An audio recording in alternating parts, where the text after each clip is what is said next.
तो दोस्तों Ravichandran Ashwin, young Morgan और टीम साउदी का फाइट काफी अभी चर्चे में है। तो थोड़ी विस्तार में बात करते हैं कि कहां से फाइट स्टार्ट हुआ, क्यों फाइट हुआ और इस फाइट का रिजल्ट भी क्या निकला। तो चलिए थोड़ी विस्तार में हम जानने की कोशिश करते हैं एग्जैक्टली हुआ क्या। तो दोस्तों कोलकाता नाइट राइडर्स के कैप्टन यंग मॉर्गन ने टॉस जीत के पहले गेंदबाजी करने का डिसीजन लिया और उनका ये डिसीजन 100% सही निकला, क्योंकि दिल्ली कैपिटल्स के टॉप ऑर्डर के जितने भी बल्लेबाज थे सारे के सारे आउट हो चुके थे ऋषभ पंत को छोड़ के। और अक्षर पटेल के आउट होने के बाद रविचंद्रन अश्विन बैटिंग करने आए। रविचंद्रन अश्विन ने ऋषभ पंत का सही से साथ भी दिया। इसके बाद 18 ओवर के आखिरी गेंद पर ऋषभ पंत ने एक शॉट खेला और ऋषभ पंत ने इस शॉट को खेल के 1 रन लिया, मगर कोलकाता नाइट राइडर्स के किसी भी एक फील्डर ने ओवरथ्रो किया। ओवरथ्रो को देखते हुए रविचंद्रन अश्विन ने ऋषभ पंत से कहा कि चलो और 1 रन ले लेते हैं, और उन्होंने 2 रन ले लिया। और इसके बाद आखिरी ओवर में रविचंद्रन अश्विन ऑन स्ट्राइक पे थे और टीम सऊदी के हाथ में गेंद था। टीम सऊदी ने पहला गेंद डाला और रविचंद्रन अश्विन ने उस गेंद पे बड़े हिट खेलने की कोशिश की।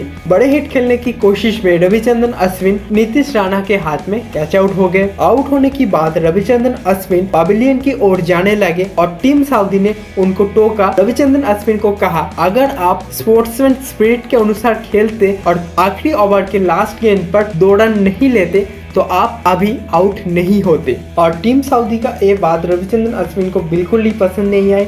उन्होंने भी टीम सऊदी को कहा कि अगर आपके टीम के फील्डर्स ओवरथ्रो करेंगे, हम भी 1 के जगह पर 2 रन क्यों नहीं ले सकते। और इसके बाद कोलकाता नाइट राइडर्स के कैप्टन यंग मॉर्गन भी टीम सऊदी को सपोर्ट करते हुए रविचंद्रन अश्विन को कहा आप गलत थे, और रविचंद्रन अश्विन को ये बात बिल्कुल पसंद नहीं आई। और इसके बाद रविचंद्रन अश्विन, टीम सऊदी और यंग मॉर्गन दोनों से ही उलझ गए, मगर इसी बीच आ गए दिल्ली कैपिटल्स की कैप्टन ऋषभ पंत और दिनेश कार्तिक ने आकर यंग मॉर्गन और टीम सऊदी को शांत होने के लिए कहा, और दूसरी तरफ से ऋषभ पंत ने रविचंद्रन अश्विन को शांत होने के लिए कहा। और इसके बाद रविचंद्रन अश्विन भी पवेलियन की ओर चल पड़े। और इसके बाद कोलकाता नाइट राइडर्स की इनिंग्स के समय यंग मॉर्गन जब बैटिंग करने आए तब अश्विन के हाथ में गेंद था और अश्विन ने यंग मॉर्गन को 0 के स्कोर पे आउट कर दिया और इस फाइट का रिवेंज यंग मॉर्गन से ले लिया। फिर भी दोस्तों मैं आपसे जानना चाहूंगा, आईपीएल जैसे बड़े T20 लीग में इस तरीके से फाइट, इस तरीके से कंट्रोवर्सी होना क्या जरूरी है या नहीं? क्योंकि क्रिकेट के लिए बिल्कुल ही सही नहीं है। क्रिकेट एक जेंटलमैन गेम है। क्रिकेट में इस तरीके से फाइट होना